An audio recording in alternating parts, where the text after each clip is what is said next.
आज हम पढ़ेंगे एक्सरसाइज 5.2 का क्लास 11 मैथ्स का। और इसमें पहले पार्ट है जो कि क्वेश्चन नंबर 1 और 2 सॉल्व करेंगे, और दूसरे पार्ट में हम क्वेश्चन नंबर 3 से लेकर क्वेश्चन नंबर 8 तक सॉल्व करेंगे, क्योंकि फुल करेंगे तो वीडियो लॉन्ग हो जाएगी, आपको समझ भी नहीं आएगा, ठीक है ना। तो पहले हम बेसिक करेंगे या फिर इंपॉर्टेंट टॉपिक करेंगे, फिर उसके बाद क्वेश्चन सॉल्व करेंगे, ठीक है। चलिए, तो एक्सरसाइज 5.2 को सॉल्व करने से पहले आपको 5 ऐसे इंपॉर्टेंट टॉपिक आपको आना चाहिए जो कि क्वेश्चन को सॉल्व करने से पहले, ठीक है। चलिए शुरू करते हैं 5 इंपॉर्टेंट टॉपिक। तो पहला टॉपिक है हमारा, पहला टॉपिक जिसमें z equal to x plus i y, ठीक है। तो z equal to x plus i y, तो ये क्या है, ये आपको भी पता है, हमें भी पता है ये क्या चीज़ है। It is a standard form, it is a standard form of complex number, ठीक है। तो इट इज़ अ क्या है, it is a standard form of complex number, okay. तो z equal to x plus i y, तो x plus i y के जगह पे आप a प्लस आई भी ले लो तब भी चलेगा, ठीक है। तो ये हमने ले लिया, पहला टॉपिक हमारा क्लियर हो गया। दूसरा टॉपिक देखते हैं। दूसरा है हमारा z equal to r cos theta plus i r sine theta. तो ये क्या नया चीज़, ये जो कि एक नया चीज़ आप पढ़े हो जो कि 5.1 में नहीं था। तो ये चीज़ है जिसका नाम है ये, it is a polar form, it is a polar form of complex number, ठीक है। ये क्या है, पोलर फॉर्म है। तो आपको अगर समझ नहीं आ रहा होगा तो जो जब क्वेश्चन को सॉल्व करेंगे तब आपको समझ आ गया, ठीक है। तो ये तो हो गया पोलर फॉर्म, ठीक है। तीसरा टॉपिक देखते हैं। तीसरा टॉपिक ये है कि z, ठीक है, z equal to x plus i y, और इसका जो कि मतलब मान लो मॉड्यूलस, पहले मॉड्यूलस क्या होता है, मॉड्यूलस जिससे हम r से डिनोटेड करते हैं या फिर इस लेटर से सिंबल करते हैं, z लिख देंगे फिर साइड में 2 डंडा लिख देंगे, ठीक है। तो इससे सिंबल कर लो या फिर इससे, तो दोनों में से कोई सा भी सिंबल कर लो, ठीक है, तब भी चल जाएगा आपको, ठीक है।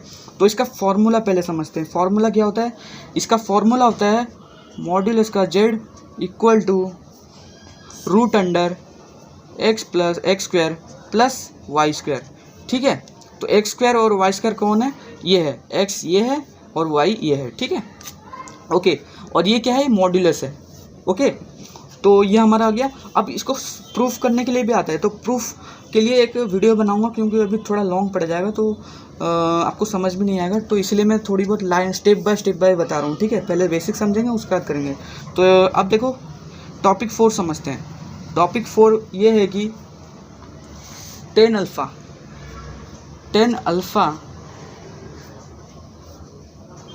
वाई बाय एक्स, और ये मॉड्यूलस, ठीक है। तो देखो ये अल्फ़ा, टेन अल्फ़ा, देखो इससे ना एक फार्मूला निकल, एक मतलब अल्फ़ा की वैल्यू निकल जाएगा, ठीक है।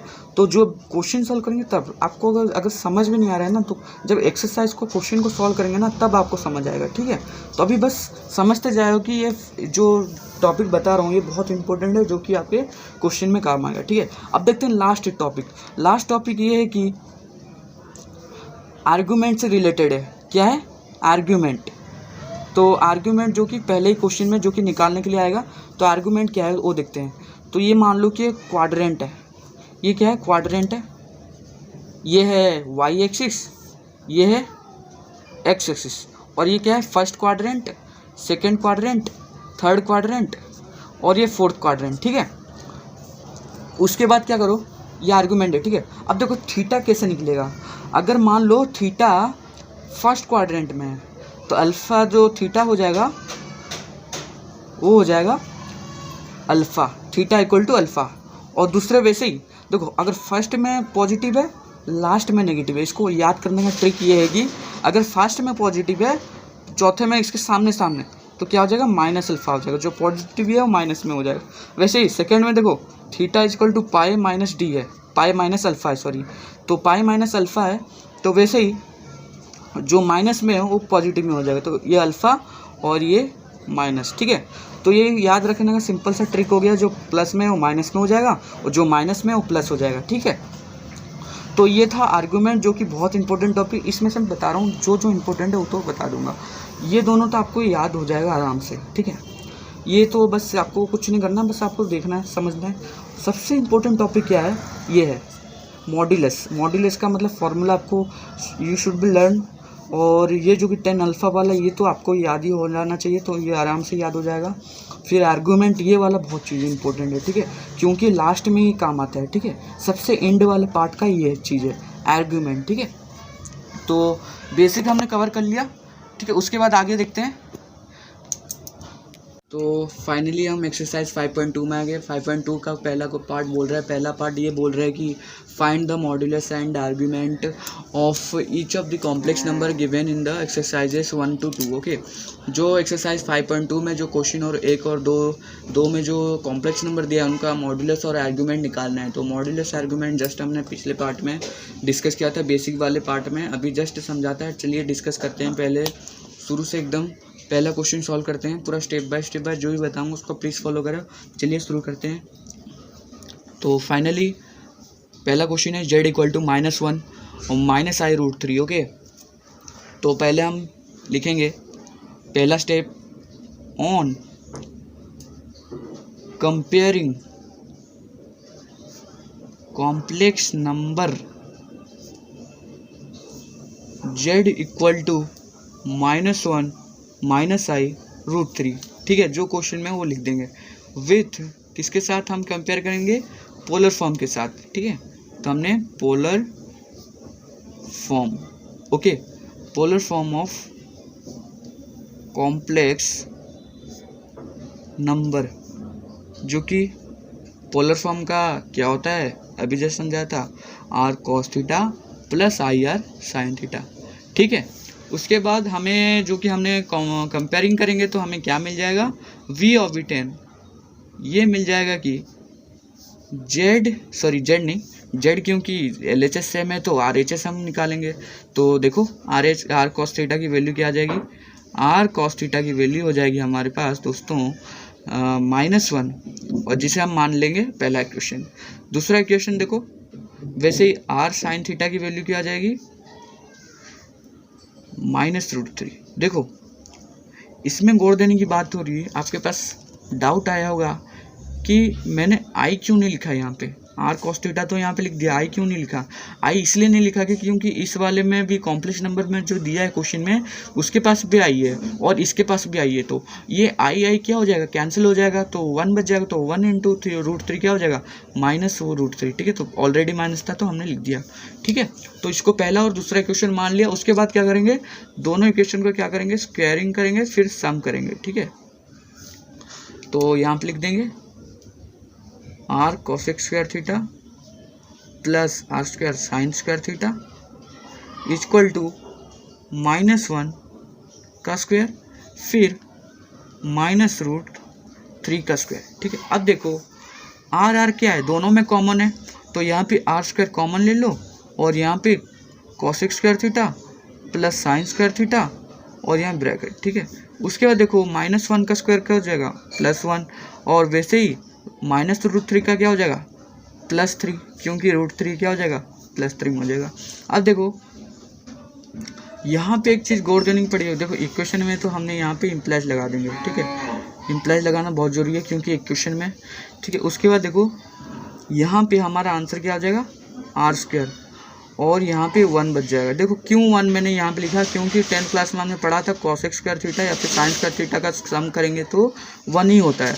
अब इसको हम प्लस करेंगे तो केवल 4 बचेगा, ठीक है।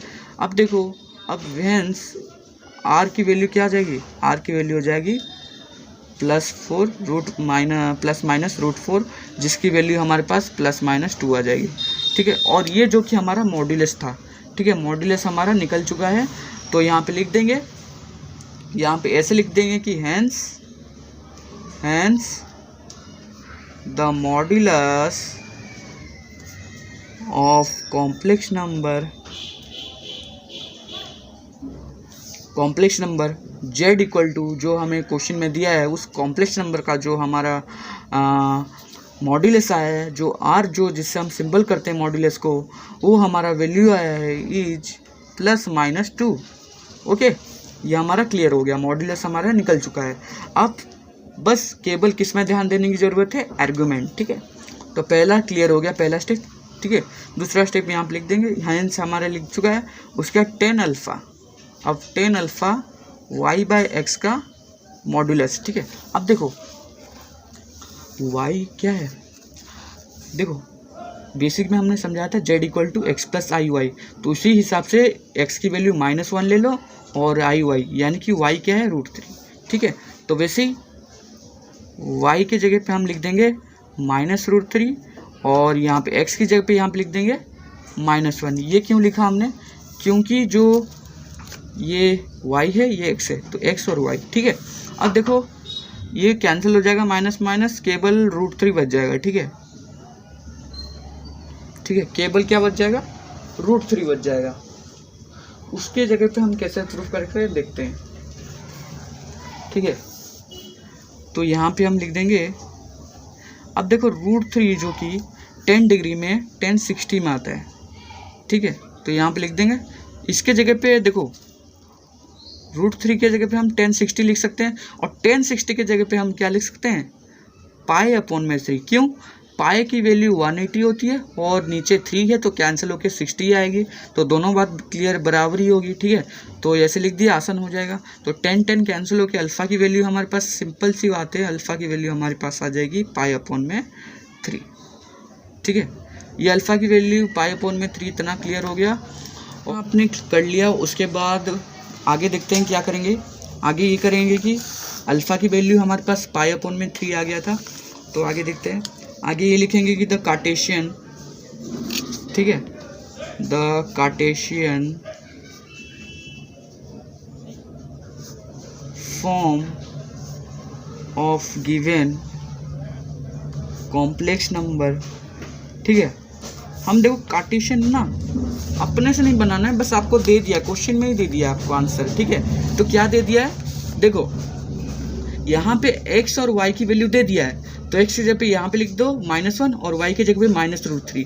तो क्या बन जाएगा हमारा कार्टेशियन, जो कि the Cartesian form of given complex number, जो कि हमारा बन जाएगा इज -1 और ये -√3, ठीक है। अब देखो ये कार्टेशियन जो कि क्वाड्रेंट, किस क्वाड्रेंट में आते हैं, देखो ये मान लो क्वाड्रेंट है, और ये फर्स्ट क्वाड्रेंट, ये सेकंड, और ये थर्ड, और ये फोर्थ।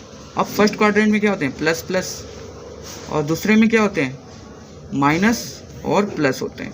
तीसरे में क्या होते हैं, तीसरे में जो कि माइनस और माइनस होते हैं, ठीक है।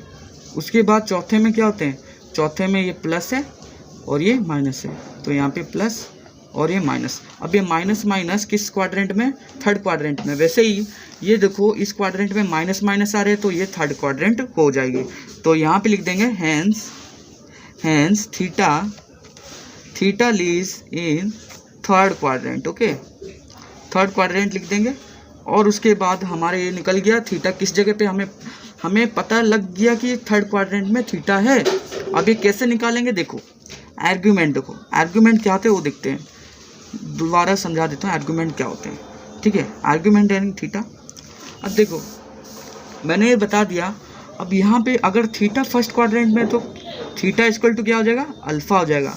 वैसे ही यहाँ पे सामने सामने देखते हैं, सामने सामने जो बेसिक में जस्ट बताते सामने सामने, तो यहाँ पे फर्स्ट में पॉजिटिव है तो लास्ट में क्या हो जाएगा, नेगेटिव हो जाएगा, ठीक है, फोर्थ में। वैसे ही सेकेंड में देखो theta equal to pi minus alpha है, तो थर्ड में क्या हो जाएगा, थर्ड में जो कि थीटा इक्वल टू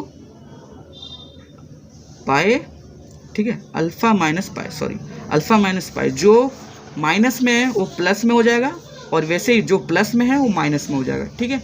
इतना क्लियर है, ठीक है। तो वैसे ही मैं आपको बस बताने के लिए सोच रहा था, मतलब आपका जो कॉन्सेप्ट है वो क्लियर हो जाएगा।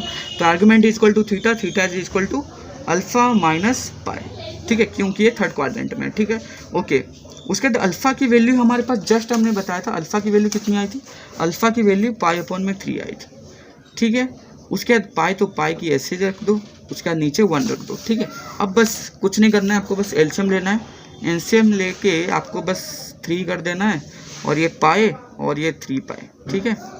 उसके बाद हमारा आंसर हो जाएगा -2 पाई और ये 3 का वैल्यू, ठीक है, ये आ गया। उसके बाद हम लिखेंगे द रिक्वायर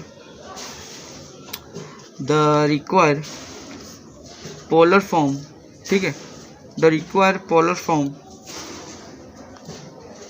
इज +-2 और यहाँ पे हम लिख देंगे, देखो +-2 और यहाँ पे देखो r निकल गया, देखो r cos theta, r sin theta हमने लिखा था, बट r हमने कॉमन ले लिया, फिर cos थीटा, तो cos थीटा, थीटा की जगह पे हमारा क्या आ गया -2 पाई 3 और वैसे ही प्लस में i sin थीटा, थीटा की वैल्यू क्या आ गई दोस्तों, थीटा की वैल्यू आ गई 2 पाई अपॉन में 3, ठीक है, ओके, यहाँ पे माइनस आ जाएगा, ठीक है, तो ये हमारा आ गया। तो बस पहला क्वेश्चन हमारा सॉल्व हो गया। दूसरे क्वेश्चन में देखते हैं क्या बोल रहा है। तो गाइस क्वेश्चन नंबर 1 आपको समझ आ गया होगा और प्लस बेसिक भी आपको समझ आ गया होगा। अगर नहीं समझ आएगा तो दोबारा प्लीज़ देख लीजिए इस वीडियो को, तब समझ आ जाएगा आपको, ठीक है। जो क्वेश्चन नंबर 2 है हमारा z = -√3 + i है और यह क्वेश्चन जो कि कैसे सॉल्व होगा पहले तो मैं बता देता हूँ, ठीक है। तो ये कैसे है, a + i b है, तो जो i है और b क्या हो जाएगा 0 हो जाएगा, ठीक है। तो इसे प्रूफ कर लोगे आप, ठीक है। ये जो मैंने क्वेश्चन नंबर 2 है आपका मतलब होमवर्क दे दिया है मैंने, मतलब घर पे बैठ के आप कर लो, क्योंकि अभी लॉकडाउन है तो कर लो आराम से। फिर मुझे कमेंट सेक्शन में जिसका आंसर आ गया है वो मुझे रिप्लाई कमेंट कर देना। अगर आपको ये क्वेश्चन नंबर 2 आपको नहीं समझ आ रहा है तो प्लीज़ कमेंट में बता दीजिए, मैं नेक्स्ट पार्ट 2 में उसको कवर करूँगा। क्योंकि पार्ट 1 में क्योंकि मैंने एक क्वेश्चन मतलब एक क्वेश्चन सॉल्व किया है और एक क्वेश्चन में मतलब पूरा मतलब अच्छे से बेसिक से पूरा बता दिया है, मतलब शुरू से लेकर लगभग मेरे ख्याल से 6-7 मिनट की है वो क्वेश्चन नंबर 1 से किया हूँ, क्योंकि पूरा बारीक से समझाया हूँ। तो प्लीज़ क्वेश्चन नंबर 1 फिर से देखिए, फिर से क्वेश्चन नंबर 2 को अपने से सॉल्व कीजिए। फिर उसके बाद नेक्स्ट पार्ट में हम करेंगे क्वेश्चन नंबर 2, जो कि क्वेश्चन नंबर 2 से लेकर क्वेश्चन नंबर 8 तक कवर करेंगे हम पूरा। और जो मतलब अगर आपको सही नहीं समझ आ रहे हो तो कमेंट में बता दीजिए, मैं सॉल्व कर दूंगा नेक्स्ट पार्ट में, ठीक है। उम्मीद होगी ये वीडियो पसंद आई होगी तो लाइक कमेंट शेयर जरूर करें, और हमारे चैनल पर आप नए हो तो प्लीज़ सब्सक्राइब जरूर करें और बेल आइकन को प्रेस करना ना भूलें, क्योंकि जितने भी नोटिफिकेशन है आपके पास पहुँचते रहेगी डेली। तो मिलेंगे नेक्स्ट वीडियो में, तब तक के लिए बाय बाय।